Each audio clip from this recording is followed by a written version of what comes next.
Я добровольно даю согласие на видеосъемку. Я Дроздов Владимир Александрович.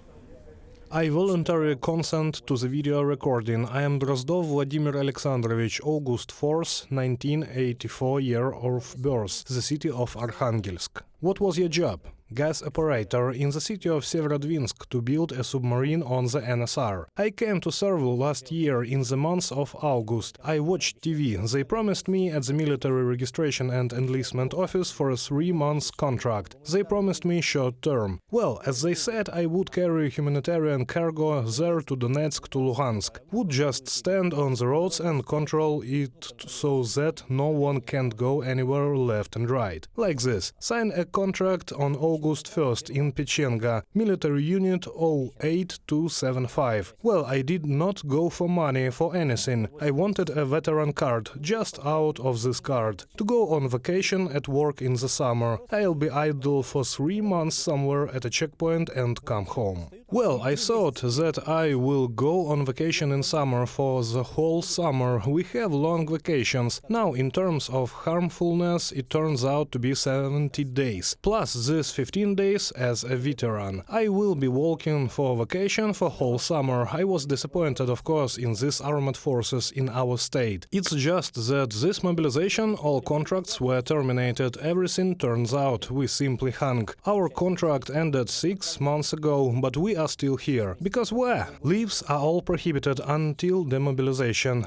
How it would be if mobilization hasn't even finished yet? They are still sending summonses. Yesterday they pinned us in a trench and we ate. Soldier was on the watch, he was killed. They came to the trench, they threw grenades at us. I want to leave, I want to go home. 2 children, wife. Well, I am not even some kind of military ideological then. Came like I know, don't understand why. Just somewhere stupid to stand there, right? And then you also have a machine gun on you to run, shoot, kill someone. This is not mine. I didn't learn it. How is our tutorial? They should have taught me what we were taught. 50 kilometers at the tank range on the armored personnel carrier. Well, on top of the armor. And once we went down, fired blanks, pulled the shutter. Then they offered to go at night. I said no, I don't want to. This is how we prepared. So I say we are not motorized riflemen, but diggers.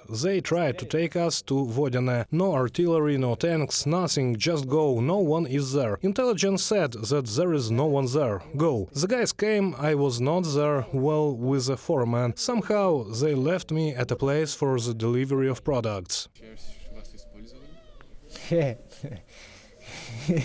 Не то ощущение.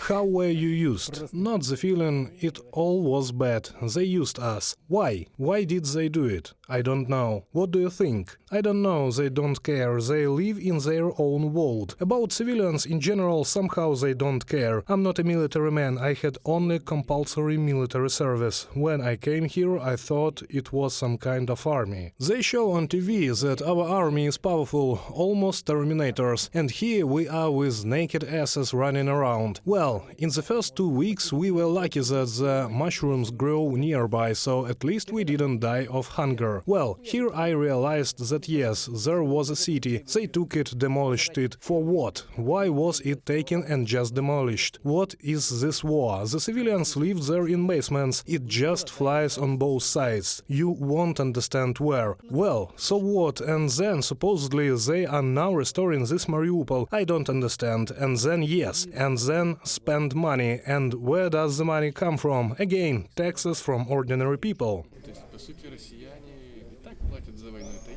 Да, да. А сейчас еще, ну вот там вот такие вот дома, да, вот. That is, in fact, the Russians are already paying for the war. Yes, yes, and now cities are also being restored at our expense. Crimea, how much money is spent there? Everything from taxes. This is not some kind of millionaire who took it from his pocket, opened his wallet and thought, let me help ordinary people. No, from taxes. And what to do? We will have a coup soon, probably. Wages are falling, prices are rising, and even if they don't fall, they just stand there. there, and prices go up. They go up for utility services, they go up in a store. Now you can't buy anything for 1000 rubles in a store for once, not for a day, just for a family meal. Well, our average salary is up to 60,000 rubles. Well, with 1000 you can't buy anything. You have to pay for the apartment and the children and buy clothes for yourself. And prices keep going up and up and up and up. I don't know what they are after. Soon there will be some kind of devastation or something else. Everything can happen. In 1993 tanks fired at the parliament. Everything can be. It doesn't depend on just one person. Well, he's like the Russian Ivan. He endures, endures, endures, and then like he will go and give him a beating. Well, how long will he endure? I don't know. When people's patience will run out. Our country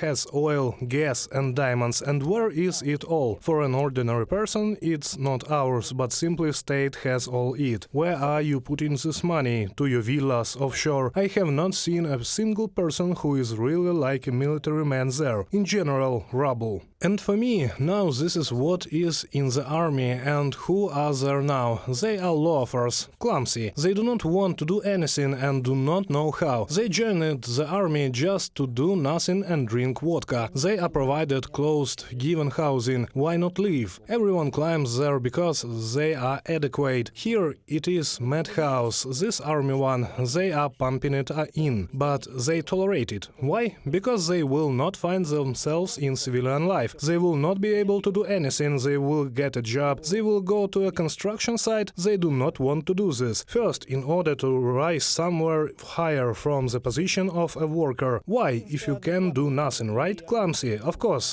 they are normal military men there, but there are only a few of them. I didn't know until I met. They said that we finished. Well, we even peed in a bottle, we never left the trenches, we were constantly shelled. 5 to 10 minutes, and again they shoot from machine guns, they from the AGS, and completely fire at the entire forest belt. Everyone just sat around, pissing at a bottle, defecating into boxes and throwing it away. That's all. Yes. When they took us in captivity, they asked us if there was water. And what is this, he says. Do you have 15 bottles lying around? Everyone just sat and thought why we were sent to this war. So we were near Avdiivka and completely smashed the entire battalion in half. Then new incomprehensible people as soldiers come who come there for 3 months like a business trip. They just don't have a damn thing. They are not for 3, but for 6. They are being held, not released and mobilized. No, I say, no preparation.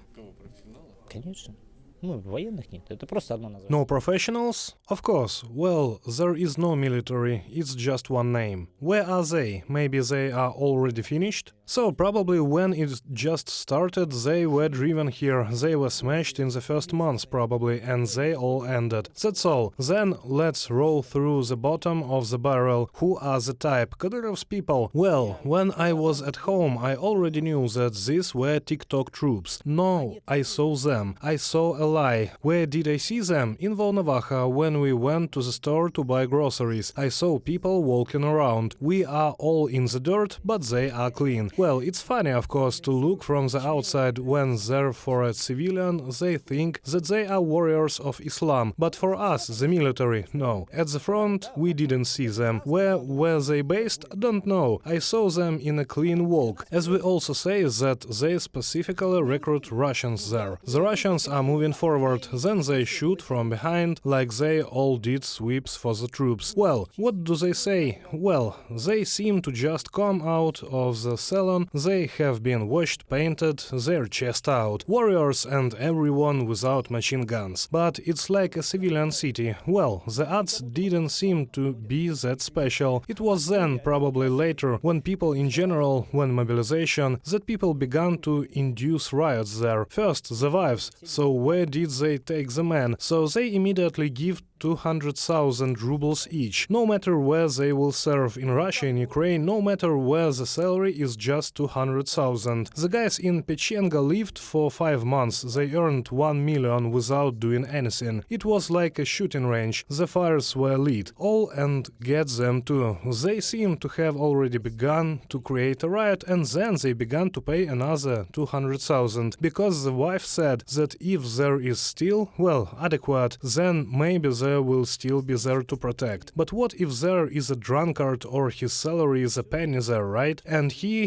seems to be not at home and the salary is accumulating. Where will you earn 200,000 in civilian life? They tell us like Western Ukraine there, like all this Bandera stuff is incomprehensible there. They're like Heil Hitler who run around, shout. But for some reason it is all whole, but it turns out that it dies, which is Russian-speaking one, 100% Russian-speaking. I can't understand this either. You are fighting like with them and demolish everything here. Well, what kind of insanity is this? Do you just want to destroy everything or something? That is, well, how is this some kind of incomprehensible thing? What are they up to there? We do not understand at all. Then what are we doing here? As we have shown on TV there, supposedly we are releasing. From who do we release? Well, on TV they show that everything here is with crosses. That's it, propaganda works there. What did they say? We all Nazis? That here a lot of Nazis. If you had the opportunity to address your children, your wife, what would you say to them?